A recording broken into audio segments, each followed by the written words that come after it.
Hello guys, welcome channel. मैं जलपाशिश from SMS Jaipur. और guys अब अपन देखेंगे इंजरीज ऑफ फेशियल नर्व। और आपका जो एक ट्रेंडिंग जो वर्ड आपने दिमाग में रख रखा है बेल्स पेल्सी, तो एक्चुअली बेल्स पेल्सी का क्या मतलब होता है वो देखेंगे। सिर्फ बेल्स पेल्सी बोलने से कुछ नहीं होता बच्चों। यार तुम लोगों को एक लॉजिक आना चाहिए कि ओके मतलब समझ लो, मतलब चीज़ें समझ भी आनी चाहिए। मैं पेशेंट ला दूँ तुम्हारे सामने, तुम ये ना बता पाओ कि कौन सा लीजन है, सुप्रा इंफ्रा, बस मालूम है कुछ कुछ मसल पैरालाइज होती है, तो इससे काम नहीं चलता, ठीक है ना। तो इस वीडियो में आपको बताऊंगा सोचना भी कैसे, एक डॉक्टर कैसे सोचते हैं, और एक बेसिक इंसान और एक डॉक्टर में कैसे फ़र्क होता है, मैं अभी आपको समझाऊंगा। अभी आपको बहुत अच्छे से समझ में आएगी चीज़ें, ठीक है ना। ओके ठीक है, तो स्टार्ट करते हैं अपन।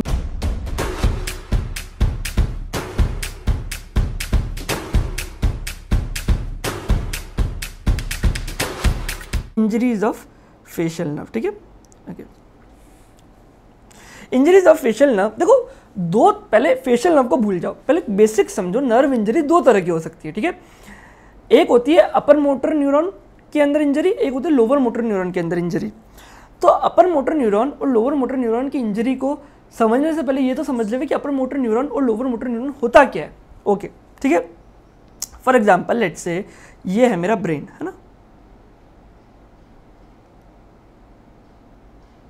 ठीक है। मान लो ये मेरा ब्रेन है और ये हो गई इसकी स्पाइनल कॉर्ड, है ना। थोड़ा ये बड़ा होना चाहिए था,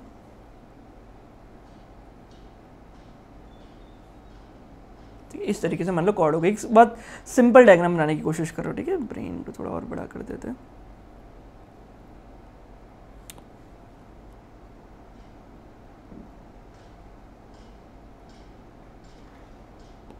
इस तरीके से मान लो अपना ब्रेन है। सेरिबेलम मैं यहाँ पे नहीं बना रहा, ओके।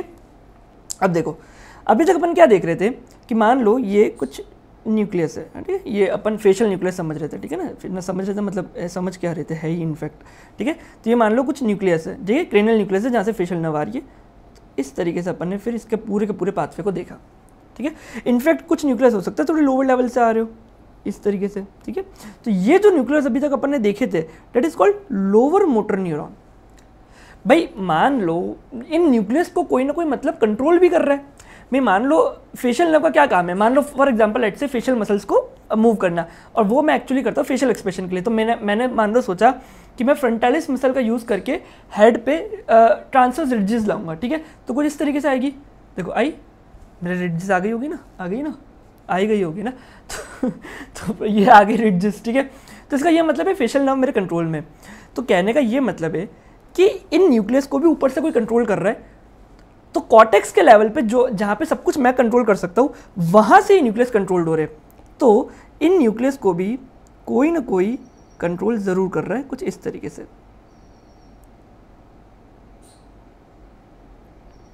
इस तरीके से। तो इन न्यूक्लियस को अपन कह रहे हैं that is upper motor neuron. क्या कह रहे हैं? अपर मोटर न्यूरॉन। तो एक है अपर मोटर न्यूरॉन और एक है लोअर मोटर न्यूरॉन। ये जितना भी आप डायग्राम देख रहे हो, ठीक है, ये जितना भी मैंने आपको सब बनाया, ये सब बनाया, ये एक्चुअली क्या है? Lower motor neuron. क्योंकि देखो एक्चुअली चीज़ कहाँ से आ रही है? आ रही है पोंटोमेडुलरी जंक्शन से। इससे ऊपर भी मान लो सेरेब्रल कॉर्टेक्स है, जो कि एक्चुअली इन न्यूक्लियस को भी कंट्रोल कर रहा है। तो वो एक्चुअली हो गया मेरा अपर मोटर न्यूरॉन, और ये पूरा जो आप देख रहे हो ये सारे के सारे मेरे हुए लोअर मोटर न्यूरॉन, जो एक्चुअली अपर मोटर न्यूरॉन के कंट्रोल में। आई मेरी बात समझे? ओके। अब मान लो lower in upper motor neuron को अपन सुप्रा, देखो मेन न्यूक्लियस तो अपने यहाँ पर है ना, तो इनके ऊपर जो अपर मोटर न्यूरॉन है, इनको अपन अपर मोटर न्यूरॉन के अलावा एक और नाम देते हैं that is called supra nuclear neurons, है ना। तो न्यूक्लियस के ऊपर सुप्रा न्यूक्लियर और न्यूरॉन के नीचे इंफ्रा न्यूक्लियर, ठीक है। ओके, ये जो अपर मोटर न्यूरॉन है, ठीक है, अगर मान लो इनके अंदर कुछ लीजन हो गया और इंजरी हो गई, और मान लो लोअर मोटर न्यूरॉन के अंदर इंजरी हो गई, तो क्या फर्क देखने को मिलेगा? भाई मान लो अगर लोअर मोटर न्यूरॉन गया, पहले मान लो अपर मोटर न्यूरॉन गया, तो क्या होगा? जैसे अपर मोटर न्यूरॉन इंजर्ड होगा, तो मान लो यहाँ पे इंजरी हो गई, तो ये जो लोअर मोटर न्यूरॉन है, अब इनको कोई रोकने वाला है ही नहीं। ये अब कंटिन्यूसली फायरिंग करते रहेंगे, फायरिंग करते रहेंगे। तो मसल्स क्या हो जाएगी? एकदम टाइट हो जाएगी, कॉन्ट्रैक्ट हो जाएगी। भाई कंटिन्यूसली फायरिंग करेंगे तो मसल कॉन्ट्रैक्टेड रहेगी, तो इसे अपन कहते हैं स्पेस्टिक पैरालिसिस। पैरालिसिस यानी अपने कंट्रोल में नहीं है। तो ये हो गया स्पेस्टिक, सॉरी यहाँ क्यों लिख रहा हूँ मैं? तो अगर अपर मोटर न्यूरॉन लीजन हुआ तो ये हो जाएगा स्पेस्टिक पैरालिसिस, ठीक है। और अगर मान लो लोअर मोटर न्यूरॉन हुआ, तो तो भाई लोअर मोटर न्यूरॉन लीजन हुआ, मान लो यहाँ पे कट लग गया, यहाँ पे इंजरी, भाई अगर यहाँ पे कट लग गया इसका मतलब क्या है कि कोई भी नर्व मसल तक जा ही नहीं रही, समझ लो मेरी बात, अगर लोअर मोटर न्यूरॉन ही कट गया तो मसल तक कोई नर्व जा ही नहीं रही, तो सीधी सी बात है कंप्लीट पैरालिसिस हो जानी है। इससे अपन कहते हैं फ्लैसिड पैरालिसिस। फ्लैसिड यानी कि कोई फायरिंग होगी नहीं, कोई न्यूरॉन काम ही नहीं कर रहा, कोई पोटेंशियल ही नहीं आ रहा, that is called flaccid paralysis, कि मतलब मसल बिल्कुल लूज सी हो जाएगी ना। तो ये फर्क होता है अपर मोटर न्यूरॉन लीजन में और लोअर मोटर न्यूरॉन लीजन के अंदर, जिसे अपन कहते हैं सुप्रा न्यूक्लियर लीजन या इंफ्रा न्यूक्लियर लीजन भी, ठीक है। ओके, अब इसको फेशियल नर्व के रिस्पेक्ट में समझते हैं। क्या समझते हैं फेशियल नर्व के रिस्पेक्ट में? देखो फॉर एग्जांपल लेट्स से ये है मेरा फेशियल न्यूक्लियस, ठीक है, क्या है मेरा फेशियल न्यूक्लियस, ठीक है, तो ये हो गया मेरा फेशियल न्यूक्लियस, यहाँ मैं रखता हूँ। फॉर एग्जाम्पल लेट्स से ये है मेरा फेशियल न्यूक्लियस, ठीक है, और मान लो ये मेरा हेड है ना, हेड एंड नेक, समझ लो, तो ये हो गई मान लो मेरी आंखें, नहीं ये नाक और ये मुंह, समझ गया मेरी बात, इस तरीके से चीज है, समझ गए। तो ये हो गया मेरा फेशियल न्यूक्लियस, जो कि एक्चुअली कहाँ पर है, पॉन्स में, जो कि सप्लाई कर रही है, यही अभी तक अपन ने पढ़ा था, ठीक है। तो फेशियल न्यूक्लियस तो एक्चुअली यहाँ से जो भी मैं यहाँ से न्यूक्लियस बनाऊंगा, ठीक है ना, यहाँ से जो सप्लाई होगी ये क्या हुई, लोअर मोटर न्यूरॉन सप्लाई। अब न्यूक्लियस से ऊपर क्या है, कॉर्टेक्स, ठीक है, तो मान लो ये मेरा कॉर्टेक्स,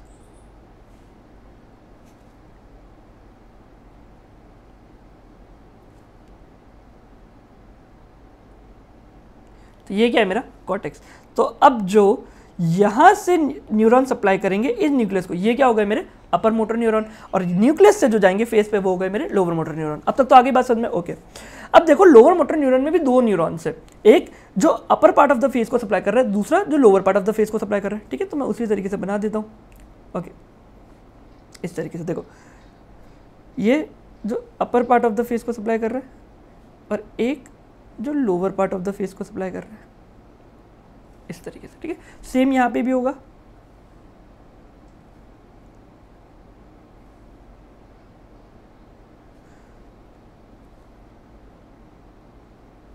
ओके, आई मेरी बात समझ में। तो इस तरीके से अपने फेस को सप्लाई मिल रही है, ओके। अब देखो अपर मोटर न्यूरॉन, अब अपर मोटर न्यूरॉन की खास बात क्या है, जो अपर मोटर न्यूरॉन है, ठीक है, अपर मोटर न्यूरॉन, जो neurons upper part of the face को सप्लाई कर रहे हैं उसको दोनों साइड से सप्लाई मिल रही है, ठीक है। तो मान लो ये जो upper part of the face को सप्लाई कर रहा है, ठीक है, इसको दोनों साइड से सप्लाई मिल रही है, ठीक है। तो फॉर एग्जांपल लेट्स से ये अपर मोटर न्यूरॉन, ये भी इसको सप्लाई दे रहा है, ये अपर मोटर न्यूरॉन, ठीक है, इनफैक्ट ये भी इसको सप्लाई दे रहा है, इस तरीके से, समझे मेरी बात।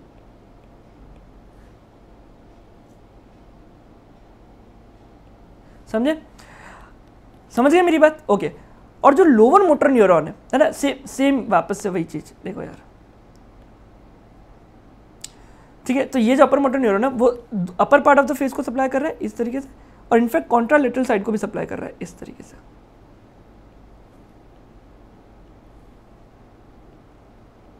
ठीक है। आई मेरी बात समझना, ओके। और जो दूसरे न्यूरॉन है दैट इज जो कॉन्ट्रालेटरल साइड को सप्लाई कर रहे हैं, ठीक है। तो ये जो lower part of the face को सप्लाई करते हैं, तो lower part of the face को सप्लाई जो है, जो neuron lower part of the face को सप्लाई कर रहे हैं, उनको जो सप्लाई कर रहे हैं न्यूरॉन्स वो हमेशा कॉन्ट्रालेटरल साइड से आ रहे हैं, ठीक है। तो अब देखो ये जो न्यूरॉन है ये lower part of the face को सप्लाई कर रहा है, तो इसको जो सप्लाई है वो कॉन्ट्रालेटरल साइड से ही मिलेगी। तो इस तरीके से, इस तरीके से सेम यहाँ पे इस तरीके से, समझ गए मेरी बात। अब आपको क्लियर सप्लाई समझ में आ रही है कि कैसे कोई न्यूरॉन्स ट्रैवल कर रहा है और कैसे सप्लाई मिल रही है, ठीक है। और अब आपको upper motor neuron lower motor neuron का भी सप्लाई समझ में आ गया होगा, तो that is my upper motor neuron and these are my lower motor neuron. Okay, clear, okay. अब देखो, अब मान लो मैंने इसके अंदर लीजन कराया, ठीक है। तो अगर लीजन होगा तो क्या होगा, अगर लोअर मोटर न्यूरॉन के अंदर लीजन हुआ तो पूरा का पूरा ये सप्लाई कट गया, तो पूरा का पूरा इप्सिलैटरल पैरालिसिस हो जाएगी। तुम समझ रहे हो, मतलब पूरा का पूरा फेस गया। भाई अगर लोअर मोटर न्यूरॉन ही नहीं रहेगा तो एक्चुअली कोई भी चीज़ इसको सप्लाई नहीं करने वाली, तो ये पूरा का पूरा सप्लाई गया। तो अगर मान लो लेफ्ट साइड का लोअर मोटर न्यूरॉन के अंदर इंजरी हुई तो पूरा लेफ्ट साइड चले जाएगा।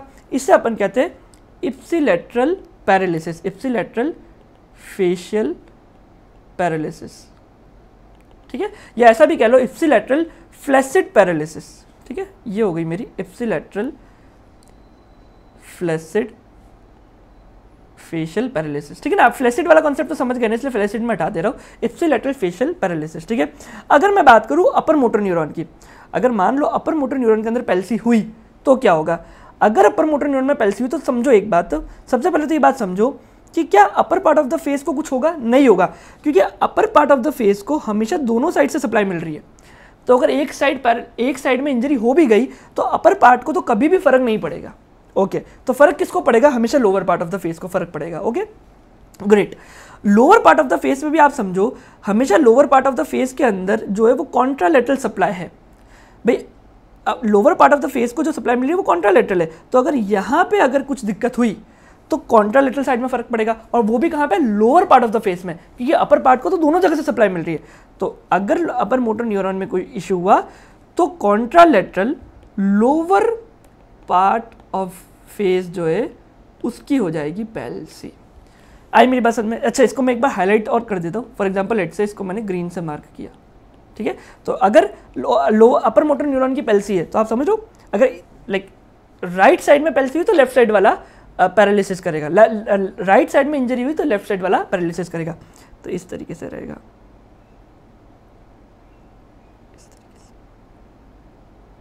समझे। तो ये हो गया मेरा अपर मोटर न्यूरॉन। और मैं लोअर मोटर न्यूरॉन की बात करूं तो इसके अंदर मैं दूसरा कलर ले लेता हूँ, ये वाला, ठीक है। तो मान लो यहाँ पे अगर लोअर मोटर न्यूरॉन की पैल्सी हुई तो पूरा का पूरा साइड पैरालाइज कर जाएगा, इप्सिलेटरल पैरालिसिस देखने को मिलेगी इस तरीके से, समझे मेरी बात। तो ये था मेरा अपर मोटर न्यूरॉन और लोअर मोटर न्यूरॉन रीजन का कॉन्सेप्ट, बहुत इंपॉर्टेंट कॉन्सेप्ट है, ठीक है, सबको समझ में आना ही चाहिए, ठीक है ना। आगे मेरी बात समझ में, तो that is my upper motor neuron lower motor neuron का लीजन, ठीक है। अब मैं स्पेसिफिकली मैं बात करूं तो तुम थोड़ा सोचना सीखो। देखो अब डॉक्टर कैसे सोचता है देखना। फॉर एग्जाम्पल तुम ENT OPD में बैठे हो, एक पेशेंट तुम्हारे पास भागता हुआ आया, ठीक है, और उसने वो शो कर रहा है फेशियल पैल्सी को। फेशियल पैल्सी कैसे शो होगी, मान लो जैसे ऑर्बिकुलरिस ऑरिस है, अगर मान लो ये मेरी मसल ढंग से काम नहीं कर रही तो क्या होगा, मेरा थूक गिरता रहेगा। भाई मेरी मसल यहाँ की पैरालाइज हो जाएगी तो ये अच्छे से angle of the mouth cover नहीं होगा, तो क्या होगा, मेरा थूक गिरता रहेगा, समझे। तो मान लो मेरा राइट साइड से थूक गिर रहा है, ठीक है, एक पेशेंट आया मेरे पास जिसके राइट साइड से थूक गिरे जा रहा है ना, एंगल ऑफ द माउथ से, ठीक है। इसे कहते हैं अपन dribbling of saliva and drooling of saliva. Okay, तो मेरे को ये समझ में आ गया कि इस बंदे को फेशियल पैल्सी तो है। ओके, अब मुझे ये सोचना है क्या इसको अपर मोटर न्यूरॉन पैल्सी है कि लोअर मोटर न्यूरॉन पैल्सी है, ठीक है। अगर फेशियल पैरालिसिस होगी तो फ्रंटालिस मसल भी काम नहीं करेगी, तो अगर मैं यूं करूंगा तो मेरे रिंकल्स नहीं आने चाहिए, ठीक है। तो मान लो मेरे पास एक पेशेंट आया जिसके सलाइवा यहाँ से गिर रहा है, ठीक है, राइट साइड से सलाइवा गिर रहा है, ठीक है, तो इसका मतलब राइट साइड में पैल्सी है। मैंने चेक करना है मुझे कि क्या upper part of the face में भी पैल्सी है कि नहीं। तो मैंने उस पेशेंट को बोला कि तुम एक काम करो, आईब्रो उठाओ, ऐसे करके आईब्रो उठाओ, है ना। तो उस बंदे ने आईब्रो उठाने की कोशिश करी तो वो उठा नहीं पाया, उसकी सिर्फ लेफ्ट साइड की आईब्रो उठ रही है, लेफ्ट साइड के रिंकल्स आ रहे हैं, ठीक है, ये देखो इस तरीके से, मतलब मेरे यहाँ से तो सलाइवा गिर रहा है लेकिन सिर्फ जो लेफ्ट साइड है ना, वहाँ पे उठ रही है आईब्रो। तो इसका क्या मतलब है, मेरा upper part of the face में भी पैरालिसिस है। इसका ये भी मतलब है कि कंप्लीटली मेरा जो राइट साइड है वो कंप्लीटली पूरा का पूरा पैरालाइज कर चुका है। इसका ये मतलब है अगर कोई पूरा एक साइड पैरालाइज कर रहा है that is my lower motor neuron palsy. आई मेरी बात समझ में। अब देखो मान लो मैंने उसको कहा वापस वही पेशेंट है, थूक गिर रहा है, मैंने उसको बोला वापस उठाओ मतलब ऐसे आईब्रो ऊपर करो रिंकल्स देखने के लिए, ठीक है। और मान लो उसने इस बार कर भी दिया, यूं कर दिया, ठीक है, तो उसके जो अटेंडेंट क्या सोचेंगे, वाह ज़्यादा पैरालिसिस नहीं हुई है, सिर्फ थोड़ी बहुत पैरालिसिस हुई है। क्या ये वाह करने की सिचुएशन है, सोच के देखो। इसका क्या मतलब है कि अगर मेरे राइट साइड में थूक गिर रहा है तो लोअर पार्ट में तो पैल्सी हुई है, और मैं जब उसको बोल रहा हूँ कि तुम आईब्रो ऊपर करो तो दोनों साइड से रिंकल्स शो कर रहा है, इसका मतलब अपर पार्ट में पैल्सी नहीं है। इसका ये मतलब है कि ये लीजन लोअर मोटर न्यूरॉन नहीं है, अपर मोटर न्यूरॉन लीजन है। अगर लोअर मोटर होता तो पूरा फेस जाता, वन साइड जाता, और अपर मोटर न्यूरॉन है। और अपर मोटर न्यूरॉन में भी कहाँ पर है, अगर मेरा राइट साइड में सलाइवा गिर रहा है तो लेफ्ट साइड में मेरे इंजरी है। और ये एक बहुत बड़ी मेडिकल इमरजेंसी, क्यों पता है, क्योंकि हो सकता है ब्रेन के अंदर इश्यू, तुम समझ रहे हो, इसका मतलब हो सकता है स्ट्रोक आया हो, है ना, हो सकता है हेमरेज हुआ हो सकता है कुछ ट्रॉमा हो, कुछ वेस्कुलर लीजन हुआ, कुछ इंटरनल कैप्सूल डैमेज हुआ। ये बहुत इंपॉर्टेंट और एक बहुत अर्जेंट, ये कह लो एक इंपॉर्टेंट इमरजेंसी है जिसको आपको डील करना है। तो जहाँ पे जो पेशेंट के रिलेटिव्स है वो सोच रहे थे नहीं नहीं यार कोई ज़्यादा दिक्कत नहीं है, सिर्फ नीचे नीचे का हिस्सा डैमेज हुआ है, इसका मतलब है कि दिक्कत तो अब ज़्यादा है। अगर ये पूरा फेज जाता तो मुझे उल्टा कम